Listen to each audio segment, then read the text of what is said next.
오늘 창세기 45장 3절에서 11절 말씀을 봉독을 같이 했죠. 먼저 보냄받은 자라고 하는 제목으로 우리 하나님의 말씀 증거하겠습니다. 오늘 3.1절 예배라 무엇을 통해서 좀 특별하게 할까 하다가 우리 지난주에 우리 성가대랑 같이 이야기를 하면서 저도 오늘 같이 찬양을 했으면 좋겠다 이렇게 했는데, 여러분 은혜 좀 받으셨어요? 원래 은혜 되는데 제가 쓰니까 더 은혜 되던가요? 아멘, 할렐루야. 예, 감사합니다. 더함. 요셉의 뜻이죠. 요셉이 가지고 있는 그 이름의 뜻입니다. 여호와께서 그가 더하신다라고 하는 뜻이에요. 우리가 사실 이제 더함이라는 것을 생각할 때에 우리는 좋은 것을 기대를 합니다. 하나님이 은혜를 더하셔서 모든 일을 형통하게 만들어 주시면 참 좋겠다, 이런 생각을 우리가 하죠. 하나님이 은혜를 더하셔서 모든 일을 형통케 하시면 참 좋겠는데, 요셉의 인생을 보면은 그에게 더해진 것은 은혜만이 아니었습니다. 그에게 무엇이 또 더해졌죠? 고난이 더해졌습니다. 자, 우리는 은혜와 고난을 굉장히 상반된 것이라고 생각을 합니다. 그러니까 쉽게 얘기해서 은혜는 좋은 것, 그리고 고난은 나쁜 것, 이렇게 생각을 해요.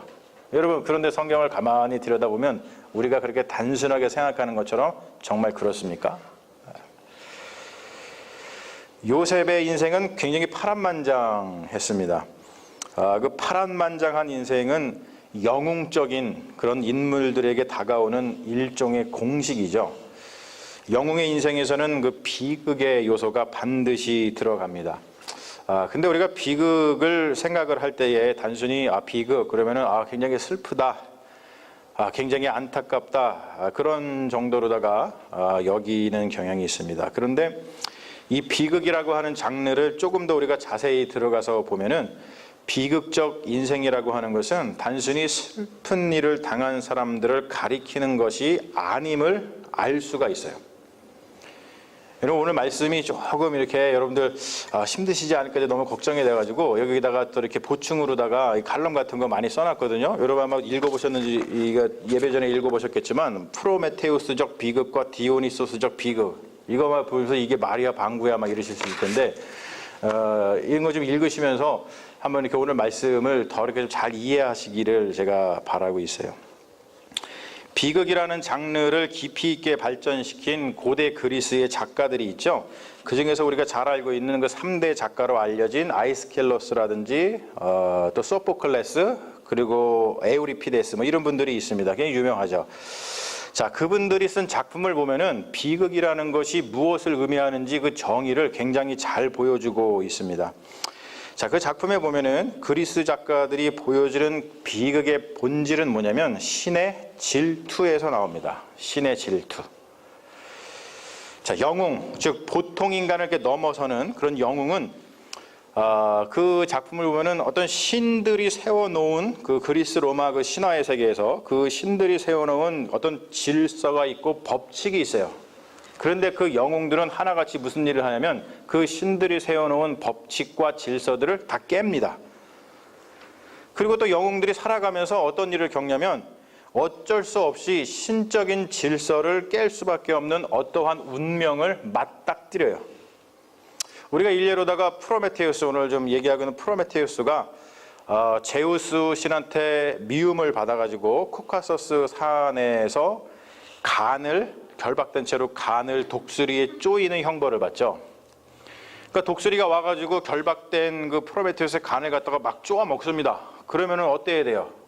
그러면은 죽어야 되잖아요. 근데 다 쪼아 먹고 나면은 그 간이 다시 솟아나요.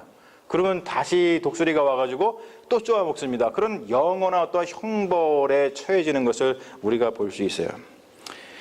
근데 왜 그가 그렇게 신의 어떠한 형벌을 받는가, 비극에 처하게 되는가? 왜냐하면 인간들에게 불을 건네주었기 때문입니다. 신들은, 제우스는 뭐라고 명령을 했냐면 인간들한테 불을 주지 말아라 이야기를 합니다. 그런데 여러분 생각해 보세요. 우리 인간이 불 없이 살 수 없어요? 그렇죠? 불 없이 살 수 없어요, 여러분. 불 없으면은 우리가 지금 다 육식 뭐 하면서 뭐 금방 죽었을 거예요. 그런데 불이 있어야 됩니다. 그런 어떠한 규칙, 신들이 세워놓은 질서 이런 것들을 영웅이 깨므로 인해서 비극에 처해진다는 거예요. 여러분 이것이 그리스 비극이 말하고 있는 비극의 정의입니다. 단순히 슬픈 일을 당한다는 게 아니죠. 이 신의 질투 모티브는 성경에서도 등장을 하는데 특별히 구약 성경에서 우리가 어렵지 않게 이런 문장을 만나요.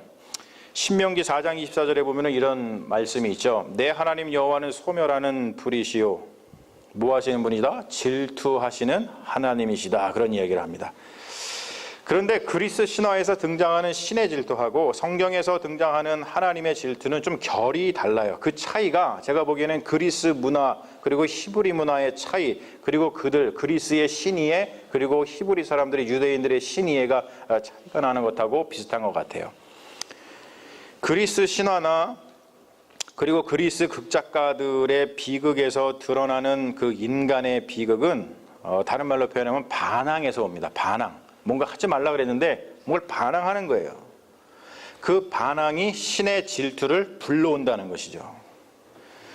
그런데 그 반항은 여러분 무슨 청소년 시기에 무작정 하는 반항이 아니죠. 뭐 한국에서는 지금 중2병 뭐 우리 미국에서는 중2병 별로 없는 것 같은데 한국에서 중2병이 대단하다 그러잖아요. 그래서 중2들은 뭐 사람들이 안 건든다 그러잖아요. 그래서 중2들의 그 표정에 써 있잖아요. 그래서 어쩌라고, 예. 그래서 어쩌라고. 그러니까 그걸 보면 지나쳐야 되죠. 그래서 이 세간에는 이런 말까지 있잖아요. 김정은이가 한국을 못 쳐들어오는 이유는 다른 게 아니라 중2 때문이다. 예. 얘네들이 무슨 생각을 하지 모르니까. 예. 근데 여러분 그런 반항, 청소년 시기의 무작정인 반항을 가리키는 것이 아니겠죠. 뭐냐면은 불의에 대한 반항을 이야기합니다. 불의에 대한 반항. 옳지 못한 것에 대해서 반항을 한다는 거예요. 그러나 성경에서 드러나는 인간의 비극은 반항에서라기보다는 이게 중요합니다. 성경에서 드러나는 비극의 원인은 뭐냐면 어디서 오냐면 순종에서 온다는 거예요. 순종. 반항과 순종은 다른 것 같으면서도 굉장히 닮아 있습니다. 여러분 이 반항과 순종이 어떻게 닮아 있는지 반항과 순종이 어떻게 좀 다른지를 관찰해 보는 것도 굉장히 흥미로운 그러한 일입니다. 사랑하는 여러분, 우리가 3.1절 100주년 기념 예배를 드리면서 제가 지금 얘기한 그리스적인 반항 그리고 또 얘기한 히브리적인 반항, 히브리적인 순종 그러한 영웅적인 모습을 모두 보여준 우리 한국인의 영웅 안창호에 대해서 잠깐 이야기를 하려고 합니다. 자, 안창호 선생님의 호가 뭔지도 아시죠? 자, 이거를 모르면 거의 간첩 취급을 받죠? 우리 한번 떼창 한번 해볼까요? 자, 안창호 선생님의 호는 뭐라고요? 도산. 그렇죠, 도산. 할렐루야. 예, 여러분 다 한국인. 자, 확인. 도장 꽉꽉꽉. 예. 그런데 이 도산이라고 하는 호는 산으로 된 섬이라고 하는 뜻을 가지고 있어요. 안창호 선생님이 이런 호를 지은 이유가 뭐냐면 안창호가 이제 미국에 유학을 오려고 이제 꿈을 꾸고서는 배를 타고서 쭉 지나옵니다. 여러분 배를 타고 오면은 태평양에서 만나는 섬이 있습니다. 그게 뭐죠? 뭐 안 타봐갖고 모르는 거예요. 요즘에 우리는 그렇죠. 맨날 비행기만 타고 다니니까 모르는 거예요. 근데 배를 타면은 뭘 만나냐면은 하와이를 만나게 돼 있어요. 안창호 선생님이 배를 타고 쭉 가는데 하와이 섬이 보이는데 야 저게 화산섬이라고 하는데 그 화산이 산이 이렇게 나왔는데 그게 섬이 됐구나. 그래가지고 섬도자에 산, 매산자 써가지고 도산이라고 하는 호를 그래서 붙인 겁니다. 그러니까 하와이하고 하와이를 보면은 도산 안창호의 그 도산의 호를 우리는 생각할 줄 알아야 되는 거예요. 그리고 안창호와 우리가 살고 있는 이곳 샌프란시스코는 뗄 수 없는 관계를 가지고 있죠. 안창호가 이 땅을 밟은 것이 1902년입니다. 지금으로부터 117년 전이에요. 그런데 자, 안창호가 원래 미국에 온 이유가 뭐라 그랬습니까? 공부하러 왔어요. 그런데 이곳에 딱 도착을 해서 보니까 그 사람 이 안창호 선생님이 하신 일이 공부가 아니고 이 한인들의 생활을 갖다가 좀 증진시키는 것을 위해서 평생을 바쳤습니다. 그 이유가 뭐냐면은 샌프란시스코에 처음 도착해가지고 본 그 한인들의 그 싸움, 광경 때문에 그렇습니다. 그 당시에 117년 전에 이 샌프란시스코에는 한 30에서 40명 정도의 교민들이 살고 있었다고 해요. 지금은 한 10만 명 정도 산다고 하는데, 근데 그들 대다수는 고려 인삼 장수였습니다. 인삼을 떼다가, 고려 인삼을 떼다가 파는 그런 사람들이었어요. 그런데 그들이 다 각자의 이익을 취하기 위해서 어떤 좀 상도를 정해가지고, 야, 이 구역은 니들이 좀 해, 이 구역은 내가 할게, 이렇게 좀 법도를 정해서 장사를 했으면 좋은데, 그런 것이 없이 그냥 막 하다 보니까 서로의 구역을 침범하게 된 거죠. 그러면 이익을 뺏기잖아요. 그것 때문에 샌프란시스코 시내 한가운데에서 어떤 사람들이 막 뭐 욕을 하면서 머리끄댕이 붙이고 막 싸우고 있었는데, 가서 자세히 보니까 그 사람이 다 누구였더라? 한인들이었던 거예요. 그것을 본 안창호가 학업을 포기한 다음에 재미 한인 동포들의 생활 향상을 위해서 헌신했습니다. 여러분, 그래서 만들어진 것이 대한국민회라고 하는 유명한 단체고, 그리고 우리가 잘 알고 있는 흥사단도 그 뜻에서 만들어졌습니다. 자, 그런데 이게 중요합니다. 안창호가 교민들의 생활 향상에 헌신한 이유는 어떤 이유였냐면, 나라를 잃어가는 상황에서, 그리고 또 그 이후에 나라를 잃었잖아요.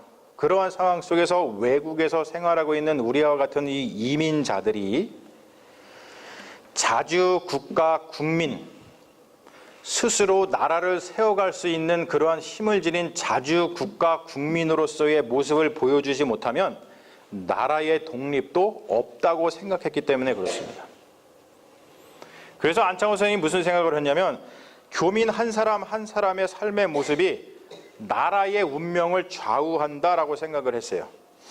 교민 한 사람 한 사람이 자주 국가 국민의 성숙한 모습을 보여주면은 국제관계에 영향을 대단하게 미쳤던 이 미국이라든지 그 다른 나라들이 이 조선의 독립을 도와줄 거라고 생각했습니다. 그래서 독립은 단순히 무력으로만 성취할 수 있는 것이 아니고, 이처럼 국민 한 사람 한 사람이 자주국가 국민으로서의 모습을 갖추는 것에부터 시작한다고 생각을 했어요. 여러분, 이것은 지금도 마찬가지입니다. 우리 이민자들의 삶의 자리가 무엇인가? 우리는요, 다 지금 외국에 나와 있는 외교관들이에요. 우리가 여기서 어떻게 살아가느냐, 이 국제사회에서 우리가 살아가는 모습을 어떻게 성실하게 보느냐, 보여주느냐에 따라서 우리 한국의 국격이 올라갔다 내려왔다 그렇게 합니다.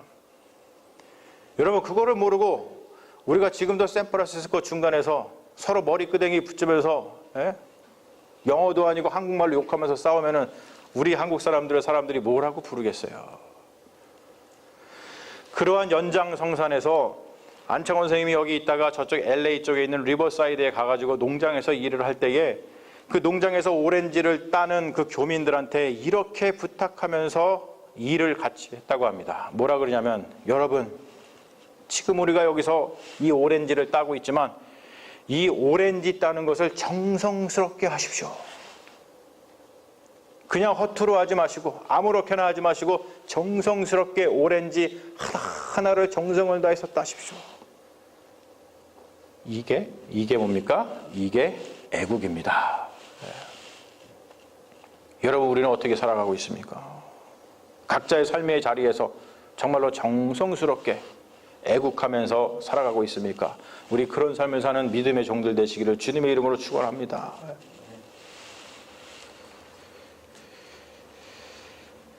그래서 안창호가 독립을 위해서 아주 유명한 이야기죠. 실력 양성론 또는 민족 개조론이라고 하는 사상을 내세웁니다. 여러분, 이거 대한민국 사람이라면 다 알고 있어야 되는 이야기예요. 실력 양성론, 민족 개조론, 여러분 꼭 기억하십시오.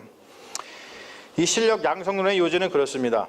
뭐냐면은 우선 각 개인이 분발해가지고 수양해서 도덕적으로 아주 인격이 높은, 거짓이 없는 참된 인격을 지닌 사람으로다가 거듭나야 된다 생각을 했어요. 그리고 실력 양성론의 두 번째는 뭐냐면, 각 개인이 지식적으로 또는 기술적으로다가 유능한 인재가 되는, 그것이 중요하다라고 생각을 했습니다. 그리고 이 마지막 세 번째가 중요한데, 그렇게 참된 인격을 지닌 각 사람과 그리고 인재가 된, 유능한 인재가 된 그 각 개인이 서로 단결해야 된다. 그럴 때에 독립은 자연스럽게 이루어질 수 있고, 그리고 독립한 이후에도 독립한 국가의 나라로서의 그 품위를 지켜나갈 수 있다라고 생각한 것이 바로 안창호의 실력 양성론이라고 하는 유명한 사상입니다. 안창호는 평안남도 출신입니다. 평양 근처에서 태어났어요. 그가 어려서부터 서당에서 공부를 하면서 공부를 하고 싶은 열망 때문에 서울로다가 유학을 갑니다. 그런데 거기에서 언더우드 선교사, 여러분 잘 아시죠? 언더우드 선교사? 언더우드 선교사가 운영하던 구세학당이라고 있어요. 그 구세학당에서 입학해가지고 공부하던 중에 같이 공부하던 송순명이라고 하는 분한테 기독교인으로서 전도를 받습니다. 그리고 그가 독립운동을 하면서 아까 제가 얘기한 그리스적인 반항, 그리고 우리 기독교의 순종, 그것을 삶 속에서 구현하면서 살아가는 것을 볼 수가 있어요. 여러분, 안창호는 일제의 끊임없는 회유를 받았습니다. 당신같이 훌륭한 지도자가 우리 일본하고 같이 일하면, 특히 그 이토 히로부미 아시죠? 안중근이 죽인 이토 히로부미가 그렇게 안창호를 회유를 했습니다. 하지만 끝까지 반항했습니다. 왜? 그것이 옳지 않다는 것을 알았기 때문에 그렇습니다. 그리고 또 한 가지, 안창호는 하나님의 마음으로 한국 민족 동포뿐만이 아니고 그 당시 한국을 강탈했던 일본 사람들까지도 불쌍한 마음을 가지고 사랑을 했어요. 여러분, 오늘 찬양 불렀을 때에 여러분 잘 그동안 못 들어보셨던 노래 하나 있었죠? 꽃들도라고 하는 노래. 꽃들도 바람도 구름도 막 이런 창이 있죠. 여러분, 이 찬양이 누가 만들었는지 아세요? 일본 사람이 만들었습니다. 제가 일부러 집어넣었어요. 일부러. 그래가지고 사실은 수요일날 우리 유엘 찬양단 연습을 하는데 그 노래를 일부러 제가 넣습니다. 이렇게 얘기를 하면서 우리가 다 일본 사람들도 사랑해야죠. 그랬더니 우리 정의감 넘치시는 이용주 집사님이 사과를 해야지 용서를 하죠. 그러시더라고요.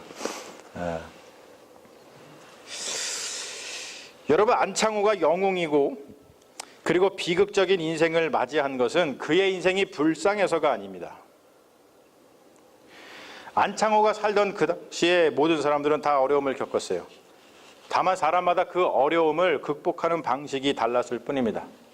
어떤 이는 신의를 하면서 그 어려움을 극복을 했고, 어떤 이는 그냥 무관심하면서 그 어려움을 극복을 했고, 어떤 이는 안창호 선생님처럼 독립운동을 하면서 그 어려움을 극복을 했습니다. 그러나 안창호의 삶이 영웅의 삶이고 그리고 깊은 의미에서의 비극적인 삶이었던 이유는 그가 불의, 즉 옳지 못한 일에 대해서 반항하면서도, 그러면서도 여러분, 우리가 윤동주 시인의 서시에서 보는 것처럼 죽어가는 모든 것들을 사랑할 줄 아는 그 뜨거운 사랑의 마음을 지녔기 때문에 그의 인생이 비극이었다라고 얘기를 하는 것이죠. 우리가 오늘 살펴보고 있는 요셉은 기독교 신앙의 영웅입니다. 그래서 우리는 그분을 생각을 하면서 또 성경 말씀을 생각하면서 이러한 찬양을 즐겨 부르죠. 너는 담장 너머로 뻗은 나무, 가지에 푸른 열매처럼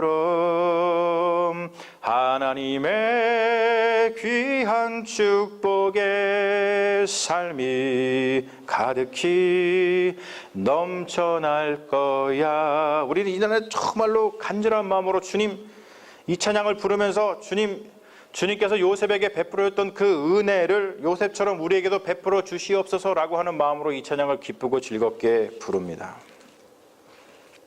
근데 여러분, 우리 기독교의 신앙, 우리 그리스도인들은 그러한 기독교 신앙의 영웅을 바라보면서 단순히 그들이 받은 은혜만을 사모해서는 안 된다는 거예요. 성경에서의 비극은 제가 설명드렸듯이 그리스의 비극과는 달리 반항에서 오는 것이 아니고 어디서 온다 그랬어요? 순종에서 옵니다.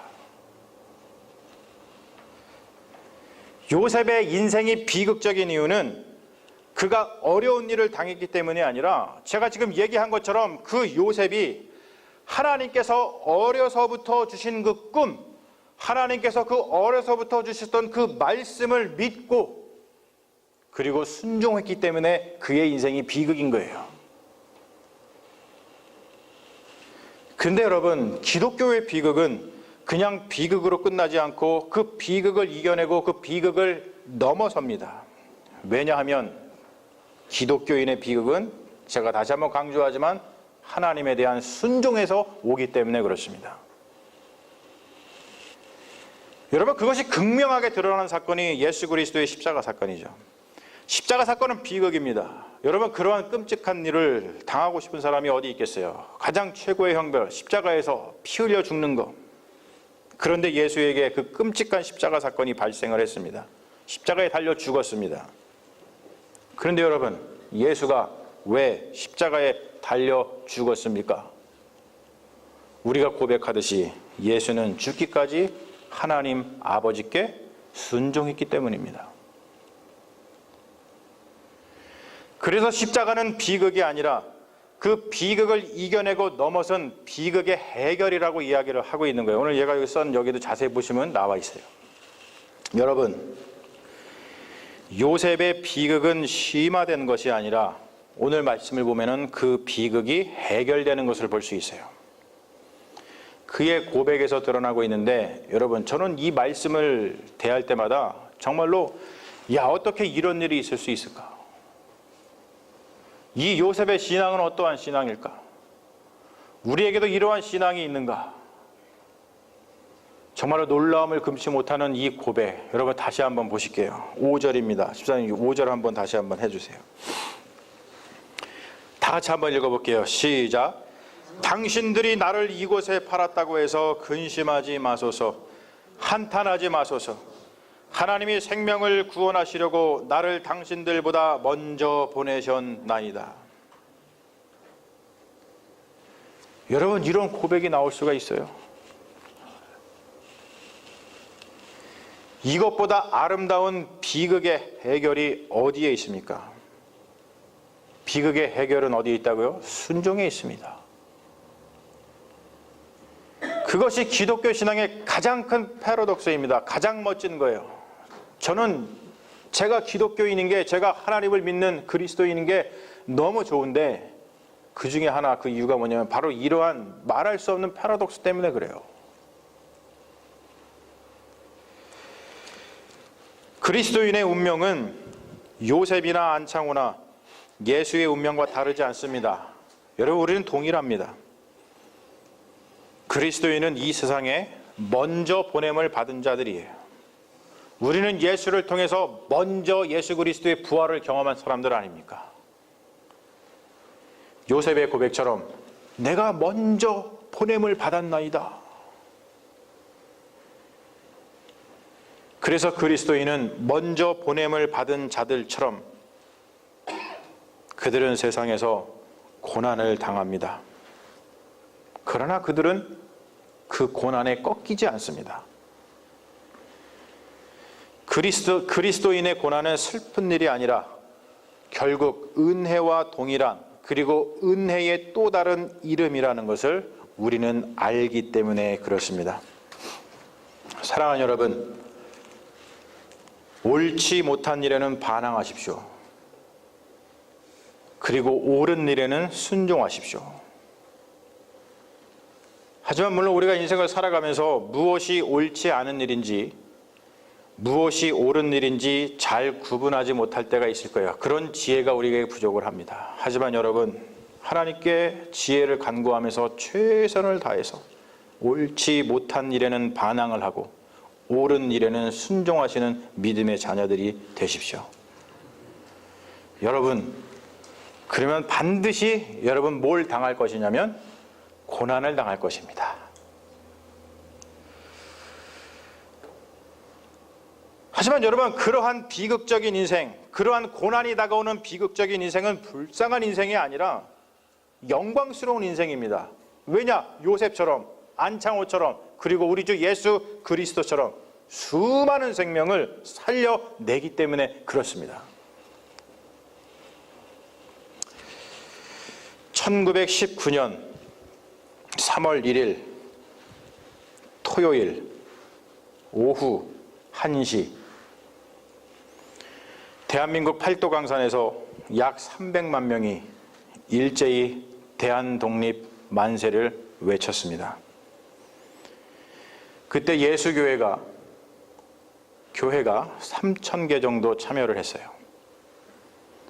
그리고 3.1운동을 일으킨 주체, 독립선언서에 서명을 했던 그 33명 중에 기독교인이 16명이었습니다. 그리고 3.1운동 후에 9천여 명이 일제에 의해서 수감됐어요. 그런데 그 중에서 약 22%가 넘는 사람이 기독교인이었습니다. 여러분 별거 아닌 것 같죠? 하지만 그 당시 대한민국 인구 전체의 기독교인의 비율이 1.8%였습니다. 이런 것을 감안하면 엄청난 숫자입니다. 사랑하는 여러분, 오늘날 우리 기독교인들은 먼저 보냄을 받은 자들로서 어떻게 이 세상을 살아가고 있습니까? 말씀에 순종함으로 생명을 살리는 일에 먼저 보냄을 받아서 그 일을 감당하느라 고난으로 보이는 은혜를 입고 살아가십니까? 아니면 세상 복락만 누리기 위해서 순종을 외면하며 은혜만 바라면서 살아가고 계십니까? 여러분, 3.1운동 100주년을 맞이해서 한국민으로서 그리고 우리가 그리스도인으로서 우리의 삶의 자리를 다시 한번 돌아보면서 하나님께 순종함으로 고난을 당하지만 우리가 비극을 겪어야 할지라도 그것이 바로 생명을 살리는 하나님이 우리를 먼저 보내신 이유라는 것을 다시 한번 기억하면서 우리 이 세상에서 그리스도인으로 당당하게 살아가는 믿음의 자녀들 되시기를 주님의 이름으로 축원합니다. 아멘. 우리 잠시 기도하겠습니다.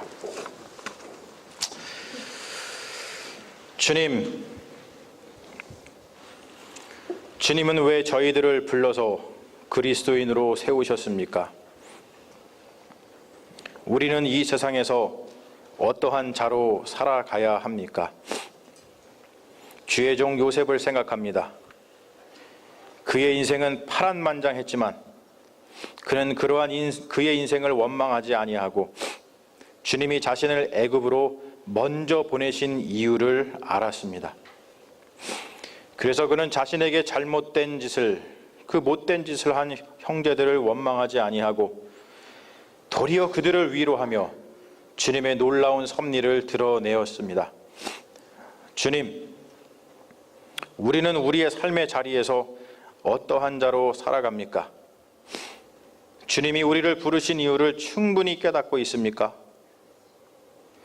우리에게 지금 이 시간 강권적으로 역사하셔서 주님의 선하신 뜻을 깊이 깨달아 우리의 삶을 통하여 이 세상의 위로를 전하는 믿음의 자녀가 되게 하옵소서.